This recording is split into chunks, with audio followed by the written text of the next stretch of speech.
Hemos escuchado las disposiciones de la presidenta de la Asamblea Nacional, Viviana Veloz, en vista de que persisten los problemas técnicos para poder escuchar a la presidenta de la Comisión de Participación Ciudadana, Hola, Esperanza Moreta. Se otorga el uso de la palabra al legislador muy buenos Franklin días, Samaniego. señorita presidenta. No sé si se me escucha.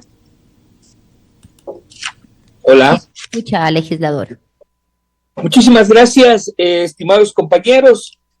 Quiero iniciar saludando a los ciudadanos y ciudadanas, a las mujeres, a las emprendedoras de nuestro país, y tomarme unos segundos nada más para agradecer a millones de ecuatorianos que confiaron nuevamente en esta curul y decirles que seguiremos legislando y fiscalizando siempre en pro de las grandes mayorías de los sectores más vulnerables y caminando juntos, conociendo sus necesidades desde el territorio. Para mí es sumamente importante esta intervención, pues he estado siguiendo en estas últimas semanas el debate en la comisión. Quiero felicitar a mis compañeros por el trabajo que vienen realizando, por tratar de mejorar en algo esta propuesta que ha llegado desde el Ejecutivo, denominada Ley Orgánica para impulsar la economía de las mujeres emprendedoras del Ecuador. Me ha llamado mucho la atención cuando revisaba un texto enviado, observaciones enviadas desde Pichincha, en donde hacen varios enfoques de análisis que creo que debemos tener en cuenta. Muchos temas, como por ejemplo el tema de la violencia de género, los índices y las problemáticas que tienen consecuencias, como por ejemplo la pérdida de ingresos en las microemprendedoras, la pérdida de productividad de las trabajadoras agredidas en el personal y el personal que hostiga y que atestigua además en unos casos la violencia, la pérdida de estabilidad en las empresas, la pérdida de la mano de obra, entre otros temas que sin duda alguna es una deuda que tiene el país en relación al tema también de la violencia en general, que no es ajena a las mujeres emprendedoras en el Ecuador, como por ejemplo el tema de la extorsión, el tema de las vacunas y toda la problemática que en este momento atraviesa el Ecuador. Por otro lado, también es importante que vayamos anotando y tomemos en cuenta algunas condiciones actuales de los temas del emprendimiento. Yo creo que es importante anotar, por ejemplo, que cerca de un 60% de las personas que tienen entre 18 y 64 años de edad han iniciado un negocio en los últimos 2 años y más de la mitad corresponde a mujeres. Esta realidad precisamente tiene relación con que a diciembre del año 2024, de acuerdo a los datos del INEC, la tasa de empleo adecuado pleno se ubicó en el 37.4% para los hombres y el 26.7% para las mujeres. Es decir, las mujeres que no tienen un empleo adecuado buscan llevar un sustento al hogar de distintas formas. Compañeros y compañeras, la Comisión de Transparencia, Participación Ciudadana y Control Social, de la cual soy parte, ha realizado un trabajo, un análisis de la norma, como he señalado, tratando de mejorarla en muchos aspectos. Por ejemplo, se prioriza la inclusión de mujeres migrantes retornadas que deseen emprender en el Ecuador, y ahí también hay que ubicarnos, ¿no es cierto?, en lo que está pasando, por ejemplo, con los Estados Unidos. ¿Qué es lo que va a pasar con estas mujeres? Hasta ahora, como siempre, y como en muchos casos, el gobierno ha hecho mutis por el foro y hasta ahora no tenemos un pronunciamiento claro, excepto el tema de las 3 remuneraciones con las que quieren solventar y solucionar el problema. Se estiman además 5 finalidades que me parece importante señalar.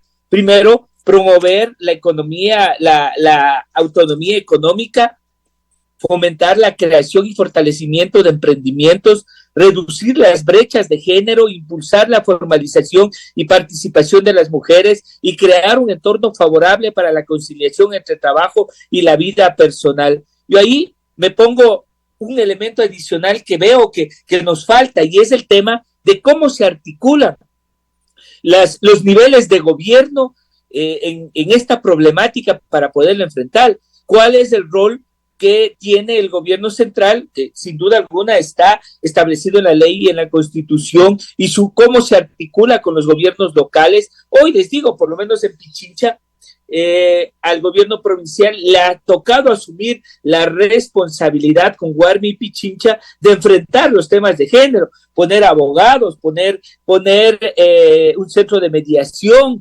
poner toda la infraestructura para poder enfrentar los temas de violencia. Además, se establece que las instituciones del sistema financiero nacional, público y privado de la economía popular y solidaria deberán incluir criterios de evaluación y aprobación de solicitudes de crédito con perspectiva de género. Y ahí hay otro problema también. ¿Qué pasa con los procesos asociativos? Yo quiero saludar en este momento, por ejemplo, a la Asociación de Mujeres que presta limpieza en uno de los gobiernos autónomos descentralizados y que nacieron organizadas, por ejemplo, en el Nuevo San Roque, allá arriba, en el sector, en el centro de Quito. Mujeres que siempre que nos reunimos hablan sobre la falta de capacitación, la falta de oportunidades y además la sensibilidad de, por ejemplo, el CERCOP y las instituciones para poder priorizar también este tipo de trabajo y de organización que ellas tienen. Otra cosa, en los casos de legalización y titularización de asentamientos humanos consolidados en procesos de consolidación, tanto en las zonas urbanas como rurales, se garantiza la celeridad, la gratuidad de los procesos que tengan las mujeres emprendedoras en toda su diversidad. Y ahí hay que hacer un paréntesis. ¿Cómo va a hacerse realidad este tema? ¿Cómo vamos a poder pasar de lo lírico en la norma a lo real y lo práctico en la ejecución de esto?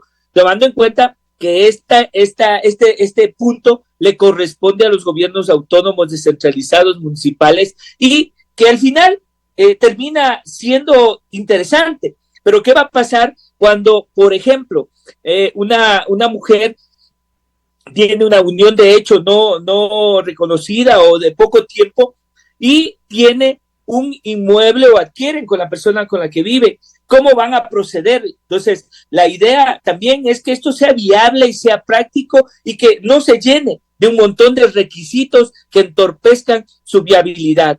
Otro tema, el apoyo integral de las mujeres emprendedoras en toda su diversidad en el sector agropecuario, entre otros aspectos. Y ahí es fundamental el tema del crédito, el tema de la capacitación y el tema también de que el Estado tenga un rol fundamental, porque sin duda alguna este es un sector muy, muy sensible. Ahora bien, dejando claro que la norma enviada por el Ejecutivo en realidad no garantiza cambios inmediatos en la vida de las emprendedoras, creo que es necesario definir mecanismos concretos que aseguren su ejecución efectiva, como señalaba anteriormente. Por ejemplo, el registro de mujeres emprendedoras debe diseñarse de una manera eficiente y ágil, para no generar trámites adicionales que entorpezcan, que lo hagan burocrático, que terminen desincentivando la formalización, por ejemplo, de los emprendimientos femeninos o su registro, por lo menos.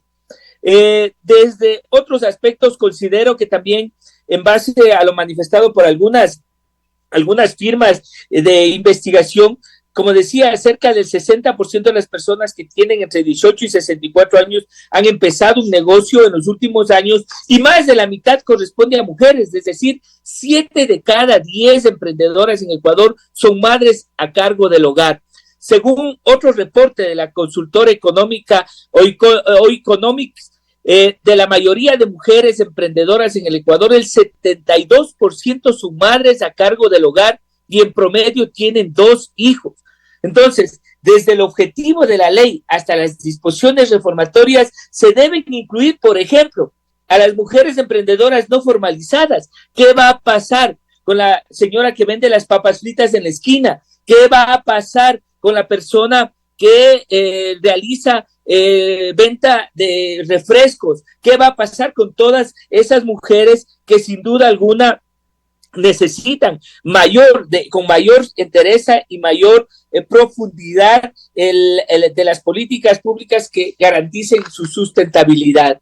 Sobre los créditos preferentes, debemos señalar que aquí yo quiero plantear que haya una supervisión. Mire, ¿qué es lo que ha pasado con las leyes económicas urgentes? ¿Qué es lo que va pasando cuando se quiere incentivar? Todo queda en la ley, pero no hay un seguimiento sobre la ejecución y práctica real, y además también la medición legislador, se acabó se terminó su tiempo de intervención.